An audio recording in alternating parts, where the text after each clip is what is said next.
तो hello guys, welcome to notes fire. आज का हमारा टॉपिक है hotspots of biodiversity in general. Synopsis में है introduction, definition, criteria of hotspots, global hotspots, hotspots in India, importance of hotspots, threats to hotspots and conservation of hotspots, conclusion and reference. तो ये रहेगा synopsis. Start करते हैं introduction से। Biodiversity का मतलब है किसी जगह पर पाए जाने वाले लिविंग ऑर्गेनिज्म की वैरायटी, जैसे प्लांट्स, एनिमल्स, माइक्रोब्स, फंगी आदि। लेकिन धरती पर हर जगह बायोडाइवर्सिटी एक जैसी नहीं होती। कुछ जगहें ऐसी होती है जहाँ स्पीसीज की संख्या बहुत ज़्यादा होती है और वहाँ पर बहुत सी यूनिक या रेयर स्पीसीज मिलती है। ऐसी जगहें बायोडाइवर्सिटी हॉटस्पॉट्स कहलाती हैं। ये जगह नेचर की ट्रेजर्स हाउस होते हैं, हाउस जैसी होती है, क्योंकि यहाँ जेनेटिक डाइवर्सिटी, स्पीसीज डाइवर्सिटी और इकोसिस्टम डाइवर्सिटी तीनों बहुत हाई लेवल पर मिलते हैं। ठीक है, इस तरह से इसका जो है बेसिक इंट्रोडक्शन था। नेक्स्ट है डेफिनेशन। बायोडाइवर्सिटी हॉटस्पॉट्स वह जियोग्राफिकल रीजन है जहाँ स्पीसीज रिचनेस बहुत ज़्यादा होती है और साथ ही बहुत सी स्पीसीज एंडेमिक होती हैं। कंजर्वेशन बायोलॉजी में इन हॉटस्पॉट्स को बचाना सबसे ज़रूरी माना जाता है। ठीक है, तो ये डेफिनेशन था। नेक्स्ट है criteria of hotspots. Scientist Norman Myers ने सबसे पहले बायोडाइवर्सिटी हॉटस्पॉट्स का कॉन्सेप्ट दिया। किसी भी रीजन को हॉटस्पॉट्स डिक्लेयर करने के लिए निम्नलिखित कंडीशन ज़रूरी होती है। पहला है हाई एंडिज्म एंडिज्म एंडिज्म ऑफ प्लांट्स। उस क्षेत्र में कम से कम 1500 स्पीसीज ऑफ वेस्कुलर प्लांट्स केवल नहीं वही पाई जाती हैं। इसका मतलब है कि वे स्पीसीज नेचुरली कहीं और नहीं मिलती। सेकंड है हैबिटेट लॉस। उस रीजन की ओरिजिनल हैबिटेट का 70% से ज़्यादा हिस्सा नष्ट या डिस्ट्रॉय हो चुका हो। इसका मतलब है कि वहाँ बायोडाइवर्सिटी पर बहुत ज़्यादा खतरा है। नेक्स्ट है ग्लोबल हॉटस्पॉट। दुनिया में कुल 36 बायोडाइवर्सिटी हॉटस्पॉट डिक्लेयर किए गए हैं। ये केवल लगभग 2.3% अर्थ लैंड एरिया को कवर करते हैं, लेकिन इनमें दुनिया की लगभग 50% एंडेमिक प्लांट स्पीसीज पाई जाती है। निम्नलिखित कुछ प्रमुख ग्लोबल हॉटस्पॉट हैं। पहला है हिमालय। इनमें Hindu Kush, Indo Burma reason और इंडो चाइना एरिया शामिल है। यहाँ बहुत सी यूनिक प्लांट और एनिमल स्पीसीज पाई जाती है। सेकेंड है इंडो बर्मा। इनमें north east India, Andaman Nicobar islands और म्यांमार आते हैं। यह रिच बायोडाइवर्सिटी के लिए जाना जाता है। थर्ड है सेंडरलैंड्स। इनमें निकोबार आइलैंड्स, इंडोनेशिया और मलेशिया शामिल हैं। यहाँ ट्रॉपिकल फॉरेस्ट और मरीन डाइवर्सिटी बहुत हाई है। नेक्स्ट है मेडाक्स मेडागास्कार। यह आइसलैंड अपनी एंडेमिक स्पीसीज के लिए प्रसिद्ध है। यहाँ की कई स्पीसीज केवल मेडागास्कार में ही मिलती है। नेक्स्ट है Amazon rain forest. South America में स्थित यह दुनिया का सबसे बड़ा रेन फॉरेस्ट है। इसे लंग्स ऑफ द अर्थ भी कहा जाता है। नेक्स्ट है कैरिबियन आइसलैंड्स। यह एरिया बहुत से कोरल रीफ्स और यूनिक मरीन स्पीसीज के लिए जाना जाता है। नेक्स्ट है मेडिटेरेनियन बेसिन। यहाँ प्लांट डाइवर्सिटी बहुत हाई है और कई मेडिसिनल प्लांट्स एंडेमिक हैं। नेक्स्ट है केप फॉरेस्टिक रीजन। यह दुनिया का सबसे छोटा लेकिन सबसे रिच फ्लोरल हॉटस्पॉट है। यहाँ की कई स्पीसीज केवल इसी रीजन में मिलती है। नेक्स्ट है हॉटस्पॉट इन इंडिया। इंडिया दुनिया के मेगा डाइवर्स कंट्रीज में से एक है, क्योंकि यहाँ बायोडाइवर्सिटी बहुत समृद्ध है।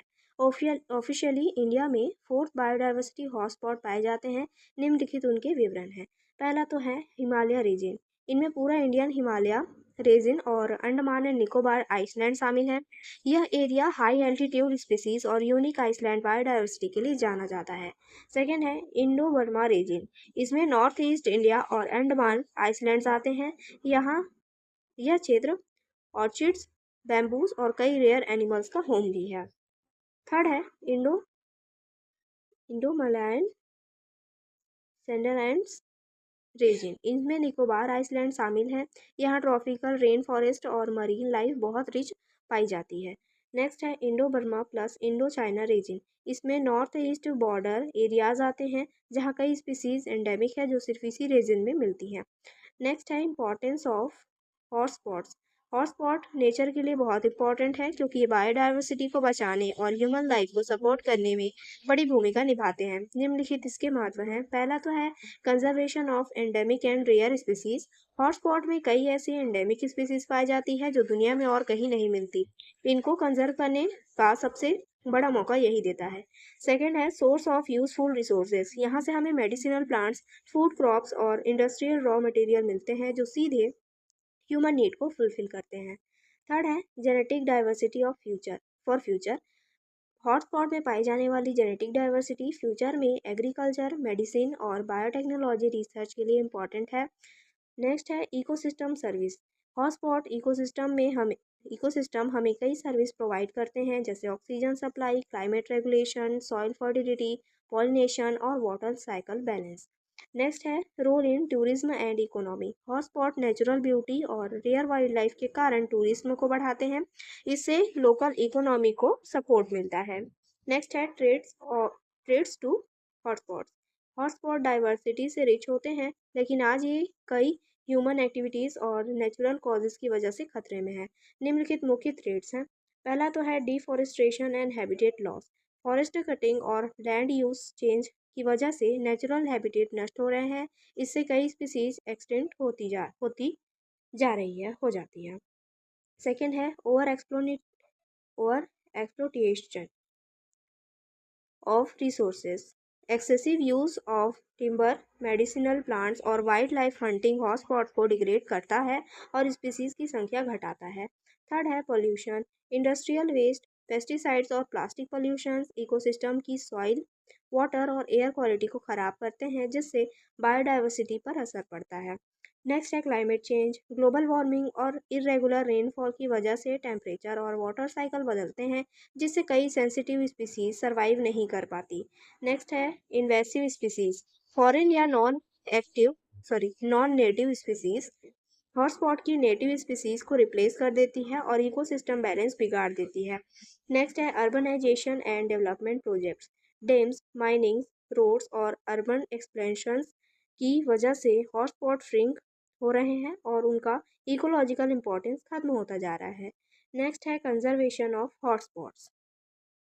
हॉटस्पॉट को बचाने के लिए कई स्टेप्स किए जाते हैं ताकि रेयर और इंडेंजर्ड स्पीसीज सर्वाइव कर सकें और इकोसिस्टम बैलेंस बना रहे।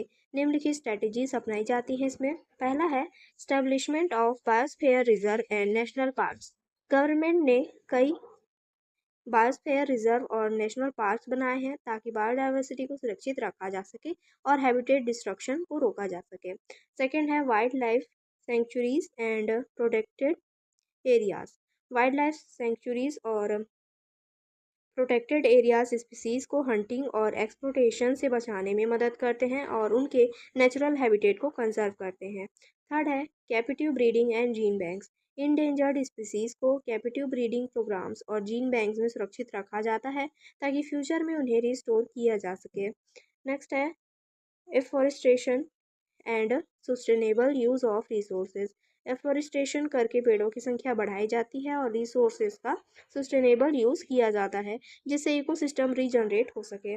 कंक्लूजन है बायोडाइवर्सिटी हॉटस्पॉट्स हमारी धरती की सबसे कीमती जगह हैं क्योंकि यहाँ नेचर से जुड़ी बहुत बड़ी डाइवर्सिटी और रेयर स्पीसीज का खजाना मिलता है। लेकिन ह्यूमन इंटरफेरेंस और हैबिटेट लॉस की वजह से ये लगातार खतरे में है, इसलिए इनकी कंजर्वेशन पर ज़्यादा ध्यान देना ज़रूरी है।